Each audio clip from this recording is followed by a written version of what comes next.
Well, in non-real estate news, I've had a very chaotic past 8 days. Oh yeah, tell us, let us know. Things you don't know of me and my family. We were doing turtle research last weekend, and we're doing turtle research again. I was out this morning at 7 a.m. Out by the Wekiva State Springs catching turtles. And I will return after this podcast. I've left 3 family members there catching turtles. And then I did some freediving practice yesterday. Totally non-real estate related. Where are you freediving at? Alexander Springs State Park. It's in in the springs. I was just wondering.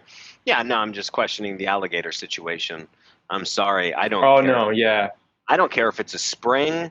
I don't care if it's a lake, if it's a pond. I'm not getting in any of the water down in Florida because I don't want my ass getting eaten. And I know all you Floridians, everyone is from Florida. I don't care.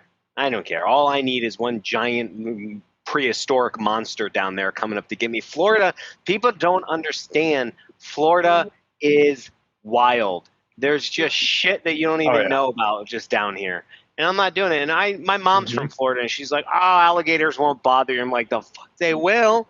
Come on, man. They're coming at you. Alligator, snakes. Yeah, you gotta watch your the water that you're in. Murky water. Don't even go anywhere near it. That's pretty cool. Crystal clear water that's cold is pretty fun. I'm not free diving. Here, let me show you pictures. See if my camera zoom in. Yeah, show us pictures. I was just sending a preview out for the episode, but also want to give Papa P full credit for the mineral water as well. So he got us all. Oh yeah, so that is my son, and he caught that snapping turtle. That's a common snapping turtle. Watch out. 35 pounds.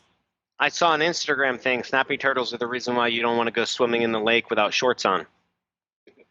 That is false news. They will not attack you. They will only bite you off if you are picking them up.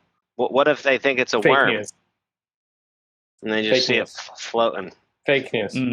I don't want to be. I don't want to be the one split. I don't want to be the one split testing it. I'll take your word for it. Yeah, I'm not split testing that either. As a guy who this morning was wearing a shirt that said "Drink beer, save turtles," that is fake news.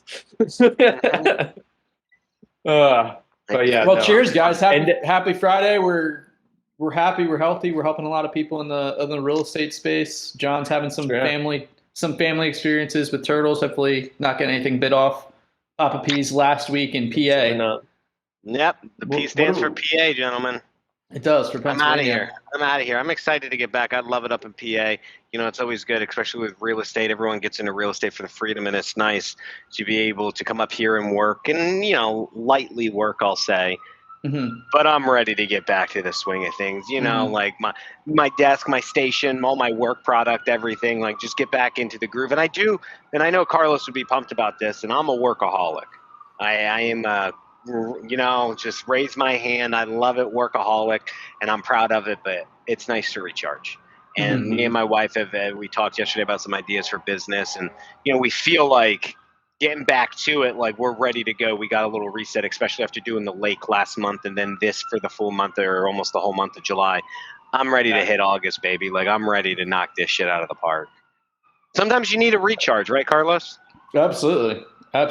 That's some of the highest I don't know if I want to say revenue generating activities, but if you're coming into work more energized, more creative, ready to get after it.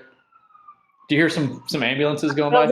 Sound file, like somebody's like, let's. I don't know what's happening in Miami right now. Can you hear that? We need to get a soundproof booth for Carlos. I cannot believe Miami. Someone's getting shot down there. Yeah, I don't know. I mean, you got like 5 police cars, a couple of ambulances, a fire truck going by. Like it's one of everything. Someone got bit by a turtle, I think, over there in Biscayne Bay. Yeah. Wow, that's crazy. They were swimming pantsless. That's crazy that it's crazy that they can pick up all the ambulances and cop car, but when I didn't have my mic facing the correct way, my voice couldn't pick up in here. Yeah. But it's funny how that works. I digress. But anyway, so I am excited to get back into the swing of things. Get back to the mark. Like we kind of put a pause on some stuff. Not a pause. I mean, the team's still working, but some of our newer ideas. still got to deal with all the old problems. I know I was talking to a guy who does a lot of SMSing, and I was thinking about it because I know Twilio's having some problems, and the way we kind of plan our marketing, we kind of stepped away from the SMS. So, but John, I know you knew some stuff about Twilio, crack it down and doing some stuff. Can you kind of fill us in on what's going on? Because I know when we get back into town, this is some info we're probably going to freaking need, dude. So what do you got for me on Twilio? Twilio hijacked Papa P's audio, said that's why he sounds like a robot right now, but we'll get that. Oh, man. We'll get that fixed. I can't wait for you to listen to the recording. It sounds like a little tiny robot leading me up into the Twilio crackdown. It's worse than before that too. We're good though. We'll roll with it. Hey, this is a good example of being able to adapt and make pivots when things come at you. You might want to leave and rejoin again there, Papa P, while I start doing this. I'm not sure why it's happening. Last week in Pennsylvania, and it's like, no, it's not going to happen. This live podcast. So Twilio is, so those of you who don't know what Twilio is, I think most real estate investors have probably heard by it now, is a platform, basically an API tool for developers to do entire phone systems. So calling, texting, voicemails, all that fun stuff. Fun facts: your most popular, phone tools are built on Twilio. So CallRail is 100% built on top of Twilio, as is other tools like Smartphone. So Twilio is very integrated into the real estate investor's lifestyle. And what has happened is, since the laws have come out, and I'm not going to say the department because I'm going to get it wrong, some department out there, whichever one it is that deals with communication, has determined that texting needs a lot more regulation because it's gotten overwhelming for the general populace of the United States. So there therefore are a bunch of rules in place, and Twilio must comply with that, as well as not only legal rules come into play. The carriers have all come together and said, we're going to come up with a group of rules that must be enforced. So Twilio is now enforcing that. And InvestorFuse ourselves, we got an email about 3 weeks ago that said, we have noticed these issues in your account. You must fix these things in 2 weeks, or your entire account will be shut down. Yeah. So we did it. We successfully. What do you do? Yeah, I'll walk through it all. There's a bunch of things that they asked us to do. But, I think the interesting thing is we weren't the only ones to be getting emails around this time. It seems like a lot of other platforms were getting the issues. So what was occurring was, there's two separate things. There's the legal obligation, and then there's what's called the 10 DLC. And the 10 DLC has to do with the carriers and what they require from you. And then there's the legal side. So we received an email about the legal side of things, not what the carriers are requiring with the 10 DLC. We also did 10 DLC at the same time. So we're all now fully compliant and fun stuff. Here's what they said. So Twilio is kind of interesting. The way it works is it will track you. You send a message to Twilio and say, I want to send this text message to a seller. It then records what happens, whether that was successful or not. And if it's not successful, then there's a crap ton of error codes. It could be, it's a landline. The carrier says you're blocked from sending this message. The seller has unsubscribed. It's not a United States phone number. And so what will bring Twilio's attention upon you is if you have a high error rate. And we had a high error rate inside of our Twilio account. And honestly, that was mostly our fault. So when we first integrated with Twilio back when InvestorFuse IF3 came out, we just said we're going to send text messages. And we never did any backwards integration. We never watched for error message. We never looked to see what Twilio was saying about those texts that go out. So now inside of IF3, if you put in a phone number, we will check that phone number first before sending any text message. We will determine if it's a landline or even a number that we're allowed to send to because it's a United States phone number. If it's not, if it's a landline or not a phone number we can send to, you'll see an error code, no text will go out. If you text that seller and then another error comes back, we will then block you from sending to that seller as well. And that could just be that, the carrier has blocked your texting, your phone number. It could be that the seller unsubscribed to your messaging and no longer wants to receive. So we've dropped our error codes by like 78% just by implementing those things. Which is pretty easy to do and not that much of a disturbance to what's normally happening because the sellers weren't receiving those messages to begin with. Well, weren't they though? Because you're sitting here telling me, and this is just from my point of view, I mean, you're sitting here telling me if I'm sending out a message, you're not blocking me from sending that seller again if I get an error code. So aren't you going to be lowering it? And obviously this is not for mass market texting. We're talking about like follow-up sequences, stuff like that. But aren't you going to mess up my delivery, like my response rates then if you're doing that? No, because the sellers weren't receiving them anyways. So like Twilio is the intermediary. So we send to Twilio. Twilio then actually sends the message. If Twilio receives the error, yeah, they're not. The message is not even getting to the seller, but we're still allowing you to send text messages, and because we haven't sent you like a notification back saying, "Hey, this phone number doesn't work." Yeah, that's true. So that's what we're doing now is saying, "Hey, this phone number doesn't work," just so you know. Which is a pretty crucial for Papa P and other companies. Hang on. I mean, you just playing stupidity here, but if I'm only using, because we're talking about InvestorFuse, right, guys? Like, so InvestorFuse is a CRM. We're not talking about mass texting platforms. If you're in my CRM, if an investor handles their CRM like it should be handled with proper leads and proper phone numbers in there, I shouldn't be getting wrong numbers as much by the time it gets to a follow-up sequence, because the very definition of a follow-up sequence, I'm following up with somebody I already talked to, so you're getting it better, but like, wouldn't that say that some of these people using the system might need to change kind of the way they handle this part of texting out of InvestorFuse at a minimum, right? Like how they're letting leads in. I can see it if you're dropping RVMs and stuff, RVM leads in and then trying to text them back. Like I could see where you're getting a lot of error codes, right? Yeah, that's a great point. To get better. Yeah, not every customer is the same. And so we as a company, our policy and how we present our product to everybody that we work with is that we are a platform for motivated sellers. These should be sellers that reached out to you in some regard, or you reached out to them and they said yes, and then you're pushing them in.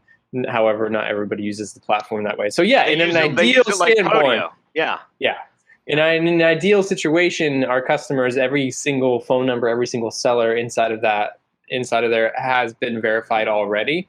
And yes, they should not really be having any issues texting, but some people don't treat it like that. And there's not a great way for us to police, nor do I really want to be a big policer about it. And now that we have these policies in place, and there's more things I have to talk about that we did. It will be, those people will just have problems. They won't, they'll be very unsuccessful in trying to text out of the platform if they're using it as a prospecting tool to sellers. Well, let's talk about that. Let's talk about other tools though, because so my question to you, and maybe or don't know or don't want to say, but it's like, so I was talking to a guy the other day who does texting, and it's not the first person I've talked to. I stopped texting because these issues were coming up and it got difficult. But when I talk to a texter, they act like no big deal. We're still crushing it. Are there other products out there that aren't having these issues, or is it possible that they bypass these new 10 DLC laws and these new what is the TCPA compliance and all? I'm pretty sure that's the agency we were talking about earlier. But is there something else these other tools are doing, or are these people lying about being so successful with texting still? Is there something I'm missing? Is what I'm asking. I'm curious because it used to be a huge part of our marketing up until this year. Yeah, I don't think you are. So I think that the people that are still texting today are having to do things that people that are cold calling today are very used to, cycling phone numbers. But beyond just cycling phone numbers, they are having to cycle accounts. So I don't think that anybody... They're cycling accounts? This is my theory, because now that I know what I know, this is what I think is happening. So I don't think anybody is able to text like they were 3-4 years ago when like Lead Sherpa first came to the market and people were like, holy crap, this is amazing. and you could just sign, like, because at that point in time, Lead Sherpa, everything was on their own Twilio account, and they just had phone numbers, and it was like a free for all, like the wild, wild west, right? And nobody cared, no regulations, nothing. Then what started to happen is these regulations started to come down the line. And so what Lead Sherpa would say, and other platforms, is you must go sign up for your own Twilio account.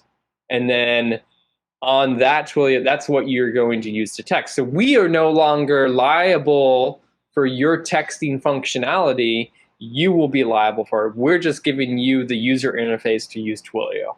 And so what I think is happening is people are signing up for like maybe one new Twilio account a week and plugging it into a platform, using it to text, and then upon that time that Twilio account gets flagged and turned off, they move on to the next. And that would be my theory. And Twilio's not tracking that yet? I mean, no, so I don't handle any of this, so I don't know. Brittany handles all of the Twilio stuff that we used to do, so I don't know. Don't you have to put your company? No. Company info in? No. You only have to get official when you register for 10DLC, and it is not currently required to register for 10DLC. Once you register for 10DLC, your phone numbers get better deliverability through the carriers. So, I mean, I do think that will start to like be regulated somehow. Twilio will start figuring out, hey, these people just signed up for account, and then we just shut it down. I mean, maybe they don't care because they're making revenue, right? And they're abiding by the law because they are shutting down the accounts. But you don't have to register for 10DLC as soon as you sign up. They're going to. Do you see what our viewer said? They are starting to track EIN numbers for businesses. That makes sense. Yeah. And so, but like everything, it goes to catch up. You know, I always say like criminals are always ahead of the law. The law could only do as good as trying to keep up with the criminals out there, right? The delivery rate goes ridiculously low now if you don't register EIN. So they're going to catch up. But right now you're saying it's a wild, wild west. Everybody should check with their attorney on local laws before 100%. This is not advice to rotate accounts. Yeah, and I mean, in my professional opinion, you need to be looking at another way marketing to generate. Source. Yeah. I don't know, man. I guess it's just they all sound like, I'm telling you, this is maybe 2-3 conversations I've had this year of people who love texting, and they all treat me like I'm this pariah or idiot of like, bro, why'd you quit? Like, you just don't know how to handle it. And I'm like, I don't know, man. Just feel like I spend my money better. A 10DLC number, when you register it, and you're going in the light path, like there's 2 paths. There's a light, which is a lower volume, and then there's the upper volume. But the light is 3,000 or less a day. So, I mean, if one phone number is sending less than 3,000 texts, and only 1 per second, so you can only send 1 message per second, then that's what the carriers are wanting. So 3,000 per day on a phone number, less than 1 per second. So to try and do that at a scale, so you could only text for 1 hour, 1 hour per phone number, basically. Yeah. So what I think is going to happen is these bulk texting tools are going to move away from I click a button and a bunch of messages go out to almost being like cold calling, but you're texting. So like that. Yeah, so like it's one person at a time. You got to do one message at a time, and I think queuing and message variability, like the ability to dynamically change a message, will become important. So that the carriers say, "Hey, you just sent the same message 60 times in a row, and all you did is change the phone number or the name." I think that will become a thing, but. Yeah, I still think that there will be a future for texting. I just think that it's not going to be at the volume that some people have relied upon in their business. Yeah, I'm seeing and hearing those two. I was just going to say I'm seeing and hearing those 2 camps as well that Papa P is in.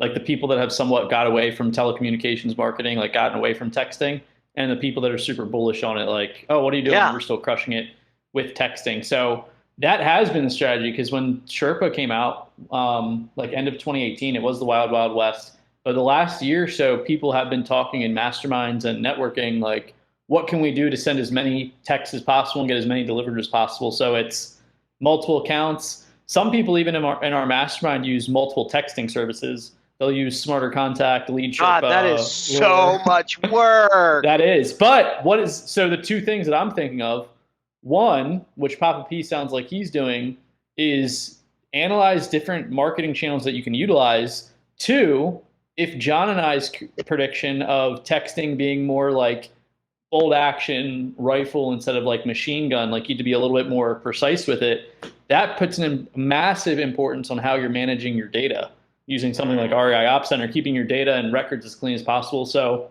you may be going after a smaller list of people. So if texting, you can fire off less text at a time. That puts a bigger importance on data, are kind of the two things I'm thinking of.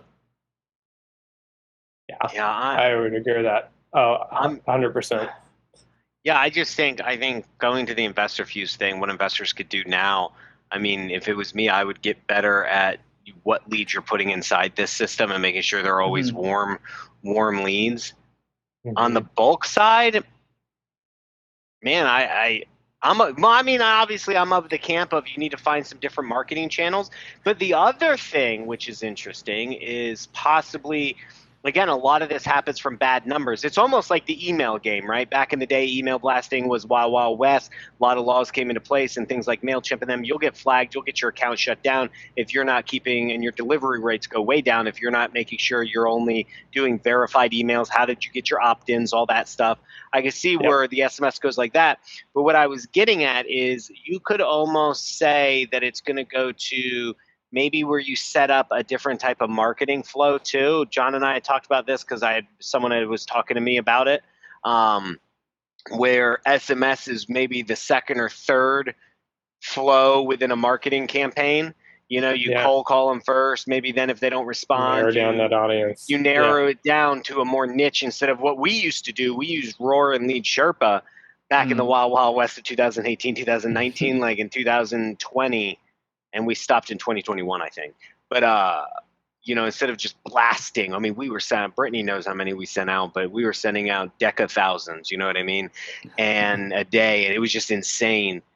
No, I think now, John, maybe you're going down to a couple thousand a day, more niched campaigns, and where you do have somebody clicking. And then maybe that's how it goes. I don't know. I find it very interesting. I personally want to take the path of least resistance. I don't think SMSing is that big of a secret sauce.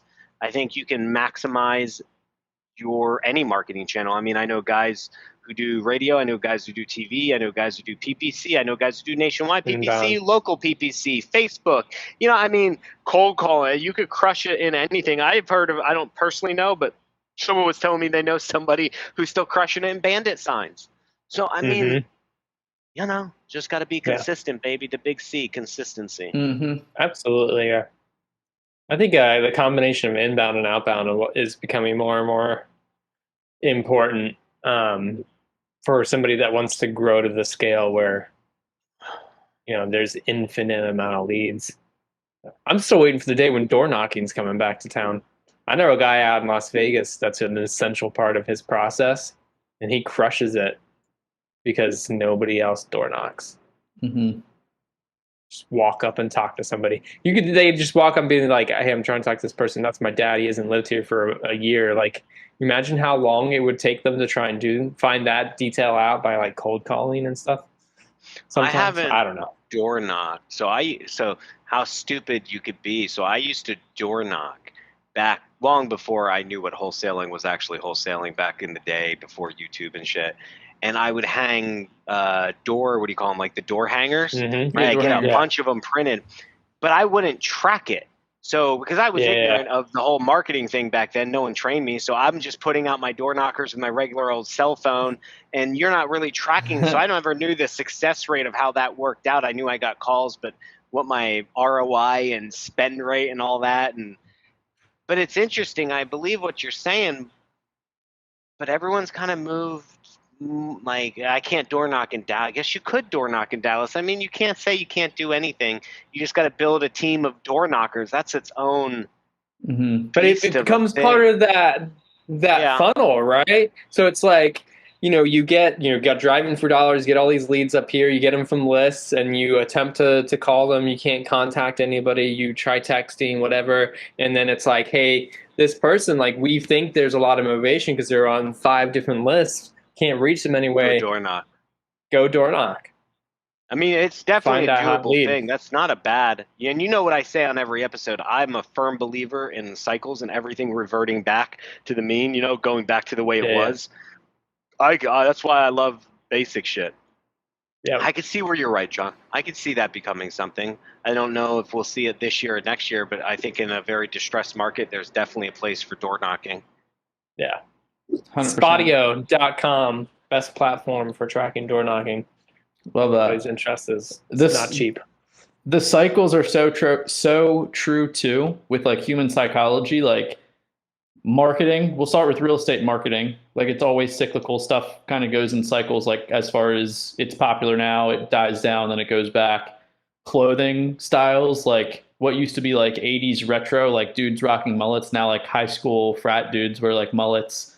And then even like music, you'll see there's a really good documentary called Everything is a Remix that kind of talks about this. But like even music, I heard a random Michael Jackson song that I've never heard before. And I was like, oh, that's a Chris Brown song. And I realized I'm like, oh, it's a new Chris Brown song, but it's a sample from a Michael Jackson song Yeah. in the 80s. But it's something with mental wiring that, in addition to just making sense with marketing, that makes Well, we things like very the cyclical. new, and the hot thing always, Carlos. And then we realize this, we don't use half of it or get as much benefits as we did before, and we revert back. Just like in houses, everybody back in the day, it was small houses. Then we had the McMansions. Remember the McMansions in the 2000s? And then now people are going back to smaller houses, compact. And back then, not a lot of people built custom homes. Now people are building custom homes like they did back in the 60s and 70s. I remember I bought some homes from some older guys, and I remember the commonality of them is them and their wife. They used to build. You move somewhere, you build your home. You move somewhere else. He's like, I moved 3 different towns. We build homes each time. I'm like, people don't do that nowadays. You don't just No. like, oh, I'm moving to a town. Let me build a house, honey. I got a new job. Let's go build a house. But I see a lot more people building custom homes now as more information, things become more readily available for them. So yeah, we niche always home look at buyers that. is an interesting thing that I've seen happening. What do you mean? Like home buying, like home builders that like just specialize in certain types of homes for certain types of peoples.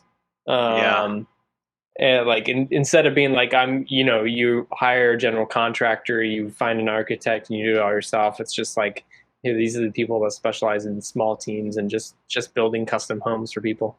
Obviously, that's the area where you got to have a lot of money for it. But that's what Dan Martell, our SaaS coach, his brother in Canada is one of the biggest like home builders, but he's like so smally niched down. You can make more money. I guess you could argue that, but you can make a shit ton of money that way. You charge more for your product. You're Seems to be.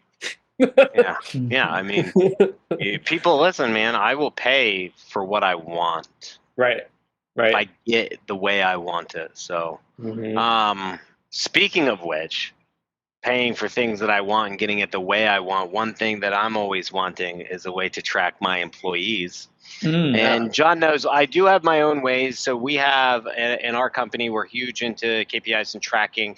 There was a time where I fell off from it, which is why I think I'm better now at it than I was. And I'm not saying in consistency wise, I'm better now at knowing what I want to track, because there was a time period within the last 2 years where I fell off for like 8 months or almost a full year of tracking anything.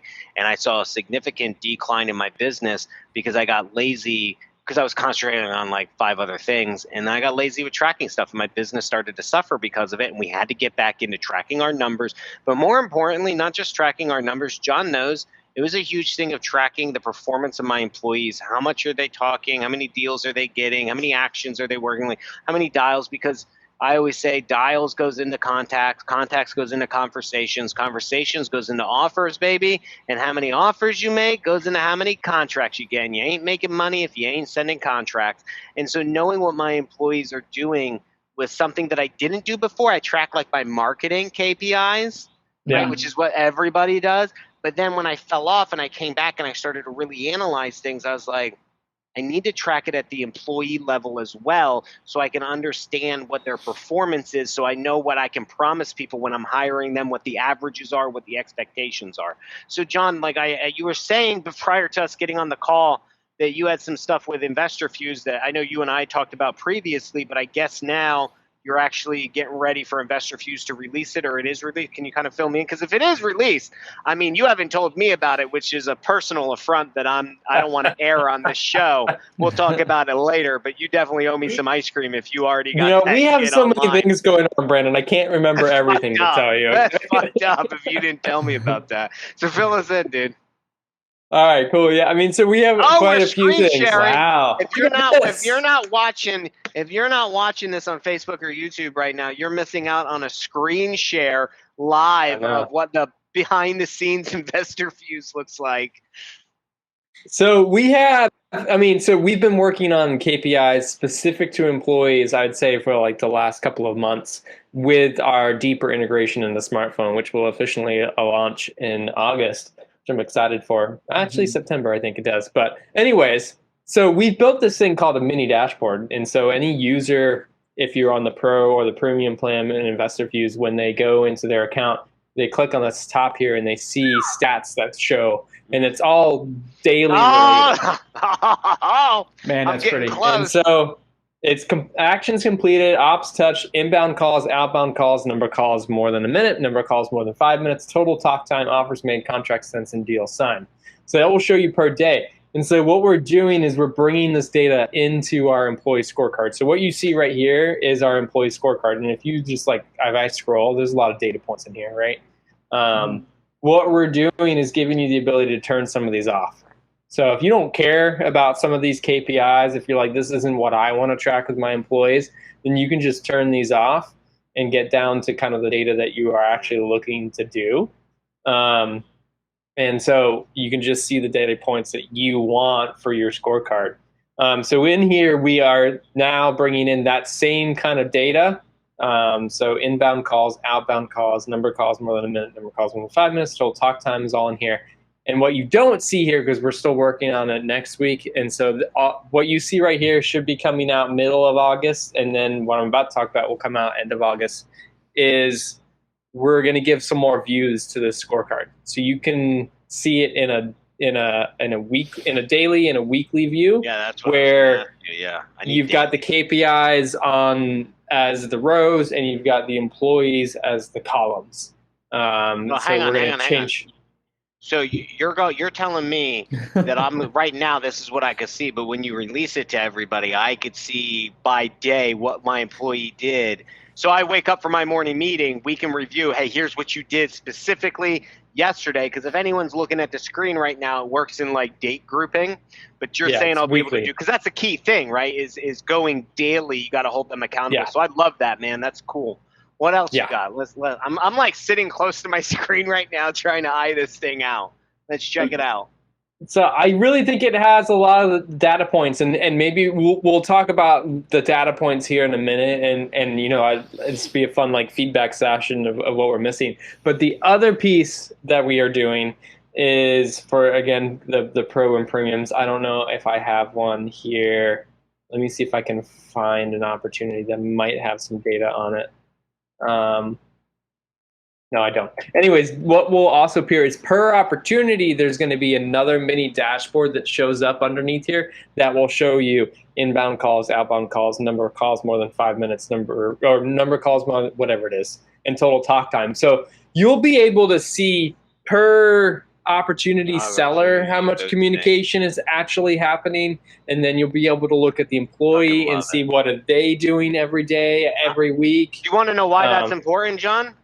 Why that's important? Because you can show me a shit ton of touches, and you could be like, oh, I talked to him, show me a shit ton of dials, and I've fired people for what we call call avoidance, where they're calling people that they know won't pick up and listening to their fucking or listening to voicemails and shit. So we've caught people, which is why we instituted the talk time minimums of 1 minute, 5 minutes, and that's how we grade you now. Is not just on how many people you dial or talk. We have a multiple metric thing, which John is doing here. But that's key on opportunity, because you see some of these guys in here, they'll be like, oh, look I've touched it 70 fucking times. Like, what good does that do me if you haven't gotten the deal, bro? Why haven't you gotten the deal? So John's saying he's adding that I could see that they've had 0 5-minute calls with them. Well, you ain't locking up a contract if you haven't talked over 5 minutes. And if you're making offers in under 5 minutes, you're doing it wrong. Yep. I love Exactly. it. Sorry, that's a special point worries. for me. I get hyped on it. No, and I love this. This is like a live feedback call. I mean, this is pretty cool. We don't. I know. I Is was this the thinking, first like, we screen should be- share? Is This is the first Oh, time we So I shared. think this is our first screen share. Episode 19, first screen share. I don't know. I think Brandon, he shared a screen for a quick minute showing something. I can't remember.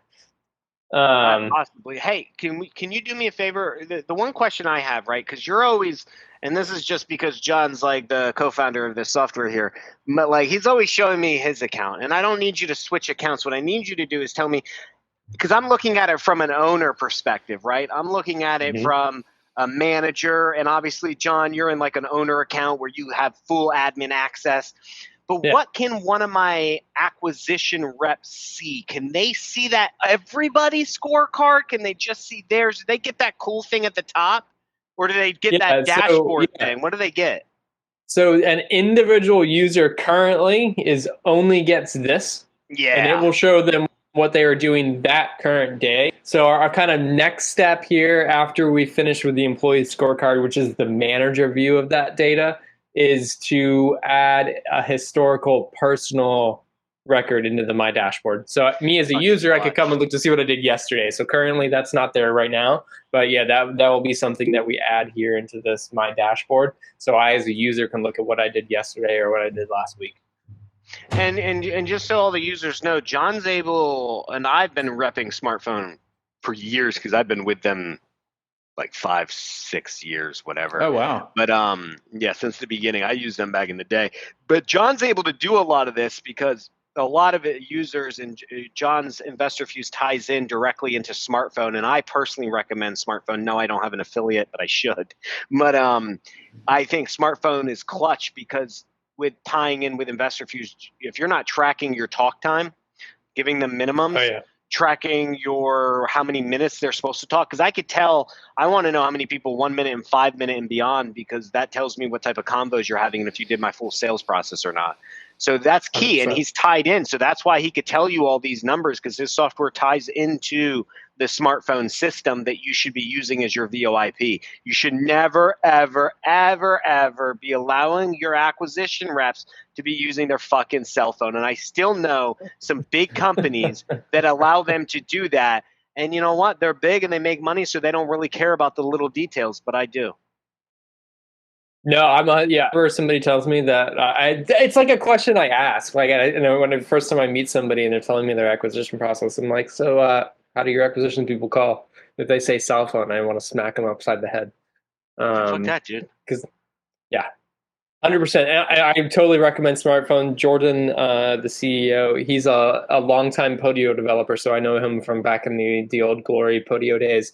And now he purely works on smartphone, and he really has kind of picked real estate investors as his audience. And so he is tailoring his platform. He's got some fun features coming out this quarter, specific to, I don't know if I can tease this, but we will, some speed to lead. Oh man, speed to lead functionality for investors. And it's a fun new kind of aspect to his platform, and he's doing a lot of improvements to his dialers. He's doing some really cool geo functionality into his dialers so that area codes match up on the outbound phone number to the number that you're dialing. So I just think, we've integrated with CallRail because that's kind of been the choice for a good portion of investors, and I think CallRail is great, but it's not developing its platform to target investors where that's what smartphone is doing. So if you haven't tried smartphone, or maybe you did in the past, I would totally recommend checking them out. Because they're just going to keep building things for real estate investors. And that's really what's important, is making sure that you're on a platform, you're using a tool that's going to be tailored towards you as a person, you as a company here and in the future. 100%. Right. I love that. That's good for me when I'm talking to investors too. Like when I'm discussing CallRail versus smartphone, like the specificity to real estate investors is super helpful. I also, full disclosure, popped over to my demo space, which I just got smartphone fully linked up today on an internal training call. So just popped open that little mini dashboard. That is like the San Pellegrino of dashboards inside of a CRM if I will. I love it. If I can. fucking love it. John knows why I love this because I've been doing it manually. So this saves my. You know what? I'm not gonna love it because I don't do it. But my manager, he's gonna love it. Yeah. And let me ask you, are you? So I saw you're doing it by employee, and this is a long shot. And if you're not, it's not a big deal, but it would be cool. Are you doing it by groups or not by groups? I'm sorry. User roles, because I don't know if anyone knows, but John not only delineates or enables you to segregate your leads by groups, but he allows you to assign somebody a role so they have certain rights or to touch what leads in what group. Are you doing it by group so I could see how my follow-up specialists did in totality, how my acquisition reps did? Man, as my developers like to say, anything is possible with time and money. Yeah, no plans for that yet. He needs to, be like, hey, listen, we need to add this in. But no, I get what you're saying, though. I was just wondering, and that's not for the team. I was only saying it because I thought it was a cool thing where it's like I could see. No, I mean that's the thing though, is now that we're tracking it per user though, it's really easy to say once that connection is then you just go a step further and then roll it up. So yeah, I mean, I think that there's a lot of potential here, and KPIs is going to be our Q4 focus. For InvestorFuse is really doing a lot of revamping around our KPIs, but this employee scorecard is kind of getting ready for that. And imagine the ability to set goals into this, right? So like me as a user, I can come in, just open a mini dashboard, and there'll be like green arrows and red arrows, like you're below your goal, you're below your goal, so that it looks beautiful. People are just constantly aware. I guess what I was going to say was I don't think people understand. So we talked about cycles, and a little off topic here, but everybody goes in cycles with what the cool thing is. And I feel like right now, so before the cool thing, it was always like marketing, lead gen, and all these different things. And now a lot of people are really starting to hone in on sales process. You see a lot of people talking about sales process, right? KPIs were cool a couple of years ago, business KPIs, right? Everything has its day. And right now, everyone's repping on you got to have the sales process. I've been a proponent of this for a couple of years now as I learned that you have to put a process to your skill. And I don't think people understand how important this could be for their business. And if you're not tracking your employee level numbers for your salespeople, there's two reasons why you're at fault. One, you don't know your numbers, so you can't run your business. But two, you can't empower your employee. They need to wake up every day and know what the expectation is, so there's not resentment between you and your acquisition rep, or they don't resent you for not succeeding. You need to be able to tell them based on numbers, if you make 5 offers, you should be able to get a yes to 1. If you make 15 offers, you should be able to get a yes. On average, if you talk to this many people, you should do this, and then they should be able to see that, track it, and you should set minimums for them so they know on average I got to talk a minimum of 3 hours. I need my calls to be over 5 minutes. I need to talk to 50 people a day, these types of things. And what this does is this gives them that power, because there is no system. I know I'm very biased here, but there is no system that I know of that tracks this particularly, because John and I talked about exactly what's up here and to show, but I don't think, John, there's any other CRM necessarily that allows you to give your users, the actual acquisition rep, their own scorecard on dials, right? Contacts, talk time, breaking it down into the minute lengths. Right? Offers, no one's in contract sent, deal signed. No one's got that type of scorecard specifically for the rep to watch as they go through their day. That is huge, and that empowers that employee. And if you're leaving them there, and I've done this so I know, and you just say, hey man, here's the phone, here's your CRM, you got to get 3. Yeah. Have a good time. Or then I progressed after that. And that was my original thing. And then after that, it goes, hey, I need you to get 5 deals this month. Good luck. Yeah. And now it's more, hey, listen, I need you to dial here. And then it progressed to, I need you to dial this many and do this. But then they're like, boss, I mean, I don't know how many I'm dialing, right? Like, Brandon, I don't know how many people, how many offers I made. What am I supposed to do? And then you're like, write it down on a piece of loose leaf and keep track. Now it's all automated. And I think that is the important thing. And it's a progression in a business. I think this is going to make a shit ton of people happy and make a lot of companies some more money because they're going to add this feature into their business. Is this available just for premium? I honestly think this should be just a premium thing, and is that fucking awesome? Tell me you're not giving it away to everybody else. So this employee scorecard right here, which will then have the day of the week views, that is premium only. The mini dashboard is for everybody. Or, I'm sorry, pro and premium people. So they can see it, and then when we're adding goals and stuff, that's going to be premium only. So that is fuego. Wow. Real fuego. Fire. Yeah. Real fire. Real fire, gentlemen. Wow. That's how hot this presentation was. Light and fucking matches, mini matches at my desk. And we need to keep upping our prop game. But yes. That looks so clean, and I love how all the KPIs, I'm biased as well, obviously, but I love the KPIs all automatically being tracked for you. Every single metric being automatically tracked from you. It's like you can go from like prehistoric, like feather pen dipping it in ink to making tallies to as advanced as IF3 with the automation. Wish I had a candle to light, but I don't. Absolutely. I'm excited for people to use it and continue to get more feedback. I love it. Yeah, I love it. I feel like you got to release this to the world and let them know what's up. Absolutely. Your audio is doing its fun stuff again. There, Brandon. Robot Papa P is back. Let's hit Pulse of the Week, and I'll step up to the plate here since I brought it up. But I was watching a really good podcast on self-storage. So it's actually a guy that's in Family Mastermind with us, Jason Hartman. He is like the most insane amount of podcasts that he hosts, but he was interviewing a guy, Paul Moore, who works part-time with Bigger Pockets, that I interviewed maybe a year and a half, 2 years ago. I can't remember if it was pre or post-COVID. It's almost like another time range, like BC and 80 and then post-COVID.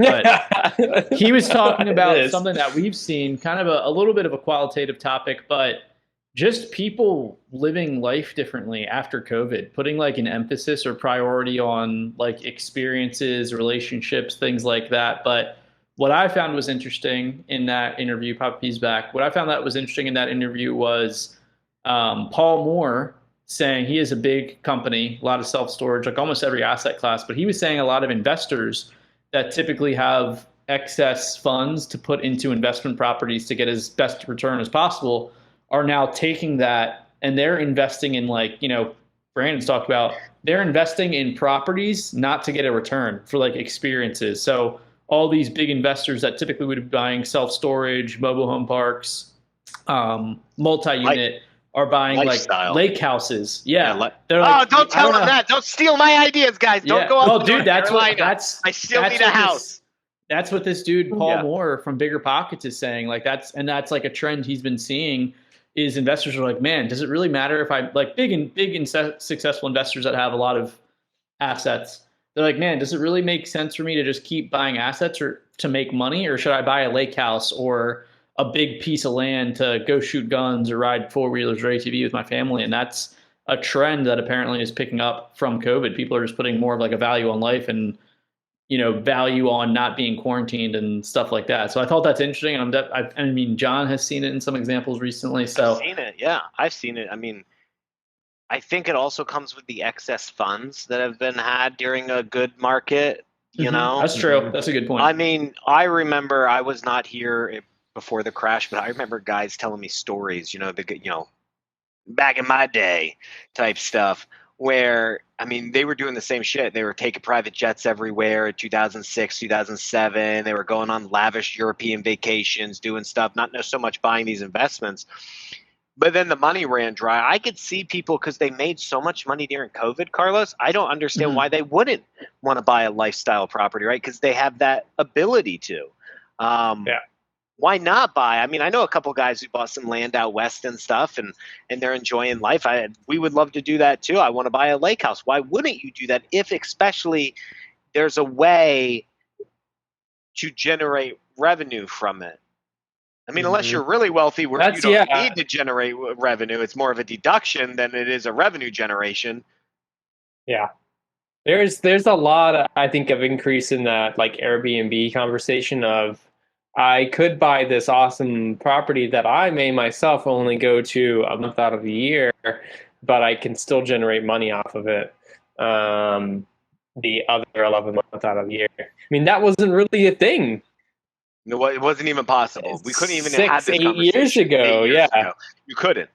You couldn't No. unless you put it out in the fucking classifieds of your local newspaper or say you got a room you want to sublet. You're not doing that, man. Yeah. So You technology like have to has be allowed really us- wealthy to be like, yeah, I got a second vacation home in the mountains that I only go to 3 weeks out of the year, and it just And that's sits the there and thing pay is- property taxes on it. Think about it, man. Like, even if like we want to buy a house up in the lake, okay? How realistically with kids, how much can I pull them out of their lifestyle and sports to go up to this lake and stay there? So, even us, we're planning on 1 month, 2 months, twice a year. So 2 months out of the year, you skip out in the spring, summertime, skip out maybe in the winter time, in the other 8 months. So yeah, you got two choices. You're really wealthy and you carry that asset, or you generate revenue off of it with Airbnb. But we have had conversations on here, Carlos, regarding these lifestyle assets could be in trouble if Airbnb starts to get some regulations around them. How many you could own, certain fees and licensing that you have to have. Like I know in Destin, they require some stuff. I was up there for that mastermind, and you could see they all had to have like their little sign saying it was a rental and their license, and they have to make sure everything's up to date with the city. And Atlanta's cutting down on them. I heard Hawaii's cutting them down. I mean, Yeah, I think that will continue to happen. Yeah. I definitely think the metro areas will for sure have problems. And it's just like that kind of like thing, the markets change, people realize, oh wait, we're missing money out here, or it's killing another industry like the hotel business. So we gotta make changes. And it's hard to predict how it's gonna to end up. So I mean, we always keep talking about this, like make smart decisions. Like don't get into a vacation rental where you have to scrape by, or it's like, you got to get 75% occupancy. Yeah. There's sweet spots in your ADR, like your daily rates and what you got to charge and how close is that to being the top end or the median. You got to do your research. And I don't own any Airbnb, so I'm not an expert. I've done research in my anticipation of buying a lifestyle one. But again, I don't know if I want to buy one right now. I'm looking up at this lake and I'm watching prices and house sit, and I just keep telling myself, we'll just wait a year or two. And like, might go down some of these, and I told you guys before, some of these houses that people bought in 2017, 18, and 19, they were like 300, 600K. Now they're 1.1 mil, 1.8, 2.3 mil. They have quadrupled in value because of COVID. And and listen, I love the area up in North Carolina, but quadrupling prices, and it's not your main home. And I think lifestyle, second homes, and Airbnb have done that to that area because people are like, well, fuck it. If I don't stay there, I'll just rent it out. Yep, 100%. Yep. Which sucks. I mean, we've been staying in Airbnbs in North Carolina for 5 years, and they like the quantity of available listings has quadrupled in those 5 years. I'm torn now, and I'm not sitting here acting like I'm anything special or anything like that. But we have this perpetual debate: small or big, multi-million or like. So we think the sweet spot for this lake is around 1.5 mil. But then you got to ask yourself, what's your future? If you're buying it as a lifestyle, how much family, how many people, what are you doing? Do you need 5 bedrooms, 4 bed? It's a tough decision when you're buying a lifestyle property of what your future use is. Is it meant for family reunions? Is it just you and your wife going out there? You know what I mean? Like on the water, off the water type stuff. And some of these homes, 3 million, 4 million, don't make sense for Airbnbs. Because your daily rates got to be extremely high, so you might not be occupied as much. And that's kind of what we're looking at, is because I personally want a really big lake house, and she thinks there needs to be a sweet spot. She's the cautionary one. I don't want to be stressed out, being like waiting for the booking alert to come in, being like, "Come on, So we gotta get." You know what Grant Cardone says then? You know, it's not an expense problem. It's not too expensive. You just need to make more fucking money. More so money, it doesn't honey. yeah, that's what I love. Like, I always tell her that. It's like, honey, it's not an expense problem. It's an income problem. Let's make some more fucking money. Yeah. She hates it when they say that. But I love Grant Cardone. The other thing, guys, I know we're wrapping it up here. The other thing I'm trying to wrap up this coming week is whether I'm going to jury duty next week or not. Yeah. Oh, man. I have been summoned for jury duty in my local county of Polk County like 3 times in the last 5 years. This is the 3rd time, I believe. Each time I've gotten out of it because there's, I guess they plea out or something. Like you log online and then they tell you they don't need you. So I got my fingers crossed. But it brings up a good point. One, I hope I don't get out of it if it's like a serial killer murder trial, because that would be extremely exciting. I'm watching a lawyer show right now, The Practice, on Hulu, and I'm ready to just get up and debate some stuff and start arguing with people. I don't think the jury can speak. I think you're. Oh, but I can't back in the room. You know, I plan on being Okay. the jury leader. I feel like I would be the jury leader, and I would rally everyone around my decision. I would sell them. I would use empathetic sales and be like, I like that that. makes a That's lot of pretty sense. cool. How do you feel about that? That's so funny. What do you do? I don't know what I would do. Luckily, I have employees and managers, but it would still suck if it's a long trial. Taking me as a business owner, taking me out. And I was reading, I don't have it on me, I was reading some of the stuff, my jury summons, I was reading some of the stuff, and being a business owner isn't one of my excusable reasons. 70 years or older, taking care of somebody, medical impairment, parent of full-time custody, law enforcement. Nothing here tells me that if you're a small business owner, do you get off? But that begs the question, what do small business owners do? Because that's your livelihood. If I got to be out for weeks, you could literally shut a business. Like a couple of years ago, you would have shut my business down. When I was doing sales and doing everything, you would have shut me down if I got actually. And I remember being extremely nervous the first 2 times because I wasn't nearly as automated as I am now. Mm-hmm. Yeah, I mean, and do they take your cell phone away like completely? I would guess. I don't know. I've never done it, but yeah, right. When I'm just sitting on the jury thing, playing. Yeah, when you're actually in the courtroom, I think they do. Taking selfies and be like, "Hey guys, I'm in court." No, I don't think that happens. I think they take it away, but I don't know. I mean, I guess you get sequestered or whatever, and you get put away. Yeah. And if it's a long trial, they might put you up so you don't talk to people and stuff. But I've always wished I was on a big trial. Like I want to be the dude that makes a decision of whether that's fucked up. I'm not going to say, but you know what I mean. I want to be there. I've watched a lot of lawyer shows, and I'm ready. Put me in, coach. I'm ready to play. Yeah. I mean, it's intriguing. You always think about what are the things that could bring your business to a grinding halt, and it's like you usually would jump to I got in a car accident and can't get out of my bed, or I'm in health issues, or somebody near you that your kid, wife, partner, family member is sick, and you got to go help them or be with them. But you never think of jury duty being something that could grind your business to a halt, but it totally could. You're gone 9 to 5 to being a jury, and then you've only got the night and the weekends to do it. So yeah, I don't have an answer for you on I don't know. I think it's a huge thing for people to really, I mean, again, you don't think about it. I wasn't thinking. I just got this thing in the mail. It's not like they give you a heads up. They just send you a letter. Hey, on this day, you're coming in. Be there. Yeah. And I just think it's a huge thing. We just got to work towards as business owners, becoming a real business and automating things and not so much hustling. Back in the day, I would classify myself as a hustler, not a business owner. So today it doesn't scare me as much. Yeah, it'll suck. What am I going to do with my dog? We hang out all day. So I'm sure they're not letting her in the court, but Hey May, she's disciplined, runs on the treadmill. You let her out in the yard there in PA and she just does her thing. Yeah. My dogs growing up were the most disobedient dogs I've ever met, but that's a whole nother. Maybe that'll be a pulse of the week. In the dogs future. that run away. My previous dog did that. That's why I got a smart dog this time. I have a dog that would run away. She'd run down the main road and go down to Checkers trying to get a burger. Oh my god.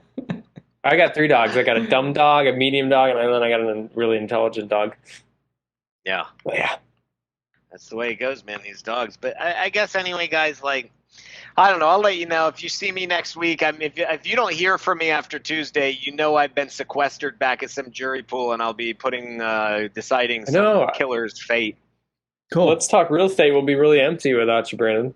I know. I know. Fingers crossed, guys. Yeah. But I will be driving back, though. So next week, back in Florida, baby. Lifestyle's over. So I will see y'all next week in the studio, ready to go. Enjoy the cheaper gas prices on your way down. Yeah, I got a Hyundai, dude. We have a. Oh, that's right. You're not in the diesel truck. No, I haven't driven my truck in a month. I'm driving that family SUV right now. I got to put the topper on today. Got to put the back storage thing on. I'm the typical suburban dad. They make fun of me. They say I go into travel mode where I start. You've got like the top thing and I got the topper and the back little rack. You know what I mean? That's the things I'm gonna have to do. Got to have the cooler, bro, for the family. Got to have snacks in there. Got to have my spring water in there. Don't know if they're gonna have it on the road. You know, the stroller, the dog crate, everything's got to like get packaged away. So yeah, and I get vigilant about it. When we log off here, I'm going to go downstairs and yell at some people if I don't have suitcases sitting out in that driveway because we're leaving at 4 a.m. That's the type of travel dad mode I go into. I make them all get up. I got my coffee, hitting the road at the crack of darkness, actually. Listen to Tony Robbins blaring, or what do you have going on? Actually, wait. You guys will be proud. We're going to listen to the Ed Milet One More book on the way home. And when that finishes, we're going to hop back onto the Tony Robbins book because we got about like 8 hours left in Tony Robbins. And then I think Ed Milet's is probably like 3 or 4 hours normally for a typical book. So we're excited. My wife's already listened to it once and she's like, you got to listen to this. This is the best book ever. This is going to change our life. We're ready to go. I need to listen to that one too. And I make my kids do it. I don't know if you know, but I took my daughter's headphones away on the trip up. Love it. I was like, you can listen to Tony Robbins. It's like, oh my God. Your daughter will thank you in 5 to 10 years. Yeah, you got to do stuff like that as a dad. She may be upset with me now, but later on, as this knowledge sinks in, it'll shape her. So these are just things. 100%. I may not be the popular figure, but I'm the one enforcing parental guidance. So love it. We'll see how it goes. Anyway, guys, I appreciate you listening to me rant there. Love it. Safe trip back. I love it. IF3 scorecard. I'm going to check out my account. Let's do it. Boom. See you guys. Have a good one. Load.